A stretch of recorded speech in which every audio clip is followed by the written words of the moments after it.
Hello साथीहरू, नमस्ते। सन्चै हुनुहुन्छ होला सबैजना? के कस्तो छ? जाडो धेरै भइरहेछ हाम्रोतिर। आज बल्ल धेरै दिनपछि घाम लाग्यो है। आज फेरि म मफलर बनाउँदै हो टोपीसितको मेरो लागि मल्टी कलरमा।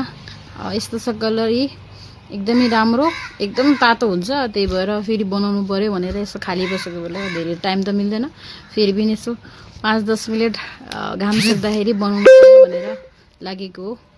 कस्तो बन्छ खै थाहा छैन, आजै स्टार्ट गरेको मैले। अब बनाउँ भने फेरि हजुरलाई देखाउँछु नि त के कस्तो बन्छ। फेरि भनिदिनु होला राम्रो छ कि नराम्रो छ है। पहिला पनि मैले बनाएर राखेको थिएँ डार्क ब्लू कलरमा, अनि त्यो सबैजनालाई मन परेको थियो कि मेरो साथीहरू सबैले सोध्दै हुनुहुन्थ्यो।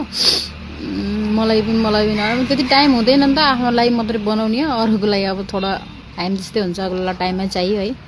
के गर्ने अब, टाइमले गर्दा हुँदैन।